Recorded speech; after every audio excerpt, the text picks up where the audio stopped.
malam nak santai je. Ini pun saya banyak tengok sosial media. Satu video yang lalu di orang kata di Twitter saya. Orang kata bekas menteri pengiring kepada bekas Perdana Menteri. Siapa tu? Bekas menteri pengiring kepada bekas Perdana Menteri ketujuh. Dia kerja dia mengiringi je Perdana Menteri. Kalau Tok perasan, kerja dia dulu mengiringi Perdana Menteri. Asal posting dia mengiringi Perdana Menteri. Tak dapat Tok? Tak dapat. Datuk Seri Azmin Ali. Oh, dia mengiring siapa? Tuan Mahathir. Dulu kalau Tok perasan, zaman dia jadi menteri tu, kerja dia mengiringi Tuan Dr. Mahathir. Mengiringi Tuan Dr. Mahathir. Saya tengok yang dia mengiring banyak dia mengiring. Saya tak faham tu. Apa tu? Saya tengok dia mengiring untuk Haziq je. Jadi dia beliau itu yang pasti dia mengiring untuk Haziq. Dia mengiring untuk Haziq. Yang itu betul lah. Dia kata Perdana Menteri kita ni tak ada hala tuju. Dia kata Perdana Menteri ni nak jadi selebriti ke, nak jadi penyanyi ke. Apa komen tu? Dia Azmin, saya nak beritahu, setiap Perdana Menteri ada cara dia yang tersendiri.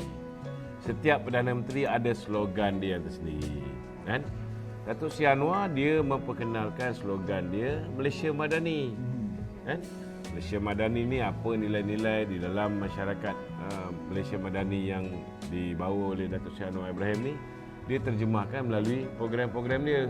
Dia terjemahkan melalui perjumpaan-perjumpaan yang dilakukan, kan. Kalau kita lihat dalam banyak-banyak Perdana Menteri Malaysia ni, setidak-tidaknya Datuk Seri Anwar committed dalam mengadakan perjumpaan-perjumpaan dengan barisan ulama-ulama seluruh dunia, kan. Tokoh-tokoh agama seluruh dunia setiap minggu tanpa henti. Kemudian kita lihat juga, kita tahu kita mempunyai sedikit kekurangan dari segi golongan 18 tahun, pengundi 18 tahun ke atas. Kita lihat Datuk Seri Anwar berusaha untuk merapatkan dirinya untuk memenangi hati anak-anak muda.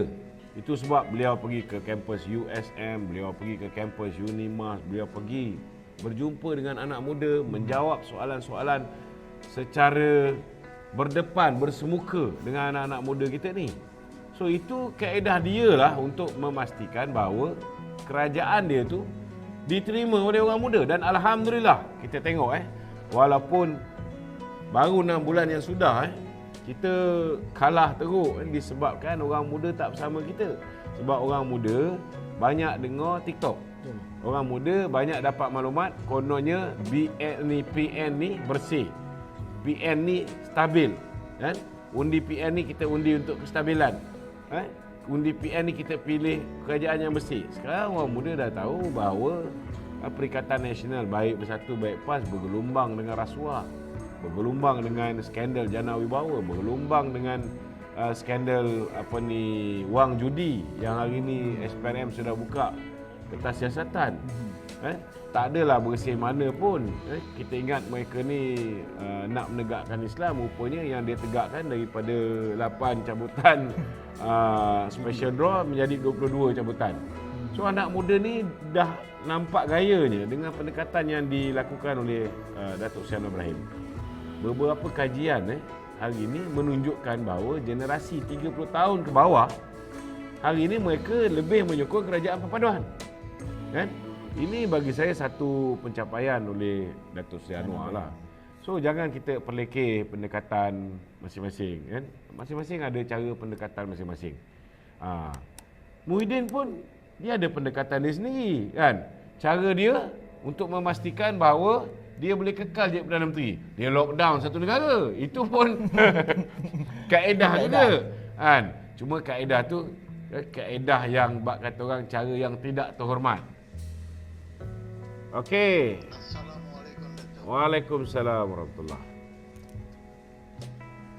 Silakan. Saya ada Dua soalan, okey. Saya ada dua soalan. Okey. Soalan pertama Datuk.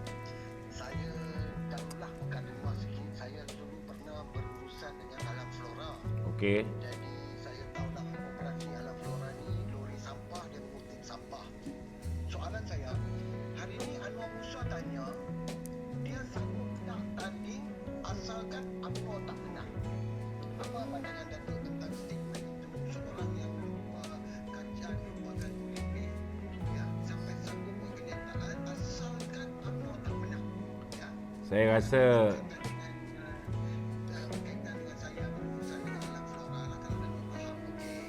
kita kena tahu bahawa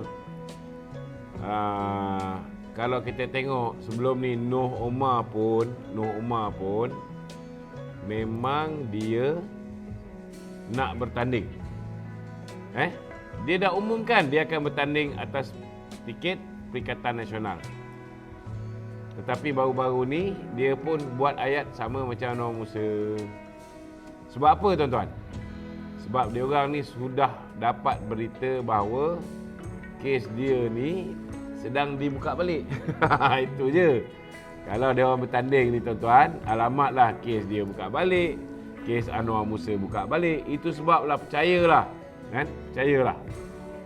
Kebarangkalian untuk dia tak bertanding tu memang ada. Bukan kerana dia nak bagi laluan kepada orang lain.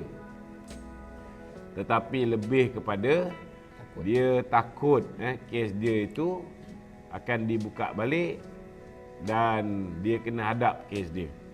Jadi kluster mahkamah. Itu je. Terima kasih Datuk. Okey, sama-sama.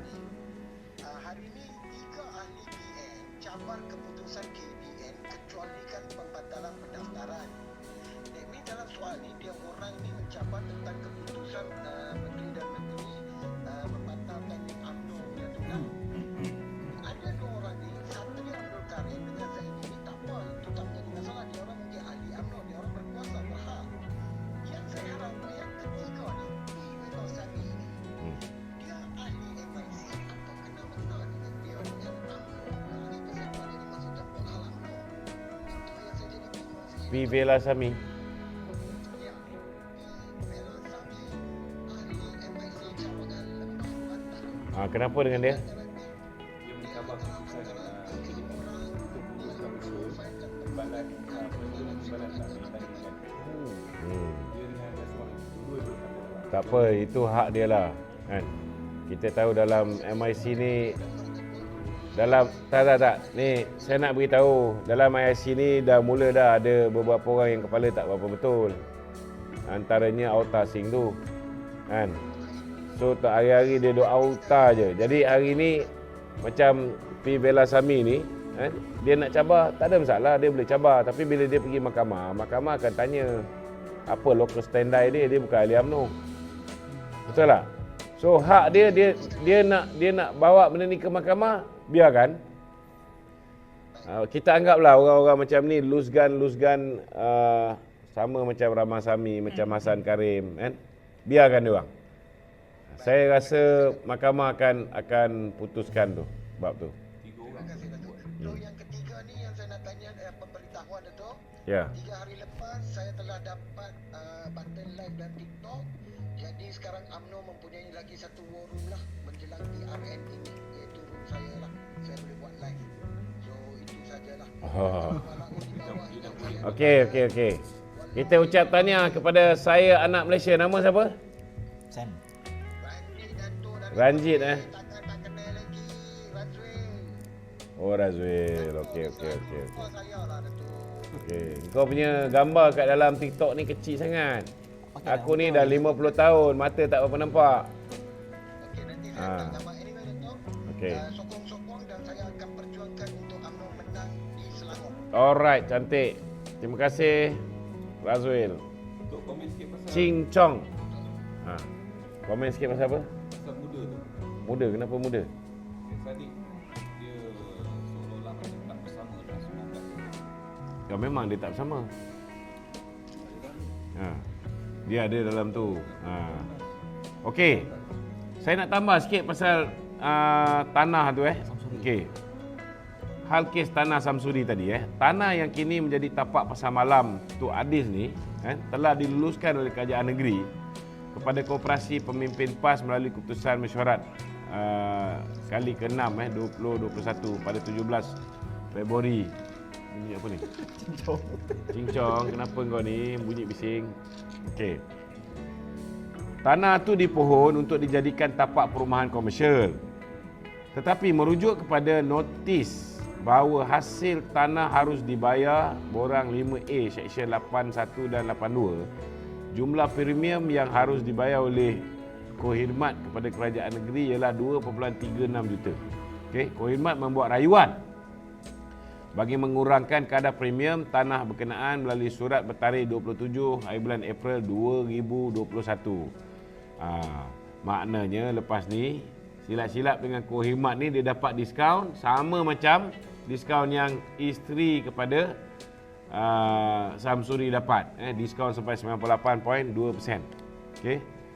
Namun satu benda yang saya nak tegaskan sebelum keputusan itu dibuat oleh Menteri Besar dan ahli-ahli Esko Kerajaan Negeri PAS, 3 pihak telah menyatakan dengan jelas mereka tak bersetuju tanah ini diserahkan kepada Kokhidmat.